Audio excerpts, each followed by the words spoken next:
Hi friends, welcome back to our channel. இப்போ பாவக்காய் fry எப்படி செய்கிறதுன்னு தான் பார்க்க போகிறோம். பாவக்காய் வந்து நல்லா மெல்லிஸாக நம்ம கட் பண்ணி எடுத்துக்கலாம். இப்போ அதில் வந்து நல்லா தண்ணி வந்து பாயில் பண்ணிவிட்டு அதில் மஞ்சத்தூளும் உப்பும் போட்டு வேக வச்சு எடுத்துக்கலாம். நீங்கள் நல்லா கசப்பு சாப்பிடுவீங்கன்னா வேக வைக்காமல் யூஸ் பண்ணிக்கலாம். இதுக்கப்புறமா ஒரு ஃப்ரை பேன் எடுத்திருக்கேன். அதில் ஆயில் போட்டிருக்கேன்.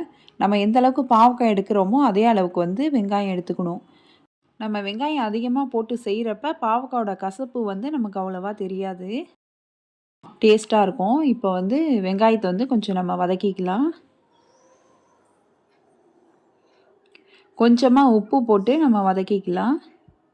சுகர் பேஷண்ட்டுக்கெலாம் பாவக்காய் சேர்த்துக்கிறது ரொம்ப நல்லது. அதுக்காக நம்ம அதிகமாகவும் பாவக்காய் சாப்பிடக்கூடாது. எப்பயாச்சும் 2 வாரத்துக்கு ஒரு தடவை நம்ம பாவக்காய் ஃப்ரை பண்ணி சாப்பிட்லாம். சாம்பார் கூட சாப்பிடும்போது நல்ல டேஸ்ட்டாக இருக்கும். இப்போ வெங்காயம் ஓரளவுக்கு வதக்கி நம்ம பாவக்காவை சேர்த்துக்கலாம். இப்போ பாவக்காவையும் சேர்த்து நல்லா வதக்கி விட்டுக்கலாம். கொஞ்சம் வெங்காயமும் பாவக்காவும் சேர்ந்து வதங்கி வரணும். அதுக்கப்புறமா தான் நம்ம மசாலாவெல்லாம் சேர்க்கணும். இப்போ பாவக்காயும் வெங்காயமும் நல்லா வதங்கிடுச்சு. இதுக்கப்புறமா 1 ஸ்பூன் சில்லி பவுடர், 1/4 ஸ்பூன் மஞ்சள் பொடி போட்டுக்கலாம். இப்போ வந்து நல்லா வதக்கி விட்டுடலாம். வேறு எந்த பொடியும் நம்ம சேர்க்க வேணாம். வெறும் மிளகாத்தூள், மஞ்சத்தூள் மட்டும் தான் நம்ம சேர்த்துருக்கோம். இதுக்கப்புறமா நம்ம ஒரு மூடி போட்டு வச்சுட்டு அடுப்பை வந்து நல்லா சிம்மில் வச்சிடலாம். நம்ம ஸ்டார்டிங்கில் நம்ம சேர்த்த ஆயிலெலாம் பிரிஞ்சு மேலே அப்படியே ஷைனிங்காக வரணும்.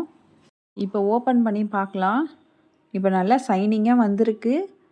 பாவக்காயும் நல்லா ஃப்ரை ஆகிருக்கு. இப்போ நான் எடுத்து காட்டுறேன் பாருங்கள். நல்லா இருக்குது, கசப்பே இல்லை. தயிர் சாதத்துக்கு கூட சாப்பிட்டாலும் டேஸ்ட்டாக இருக்கும். இந்த வீடியோ உங்களுக்கு யூஸ்ஃபுல்லாக இருந்துச்சுன்னா லைக் பண்ணுங்கள், ஷேர் பண்ணுங்கள், கமெண்ட் பண்ணுங்கள்.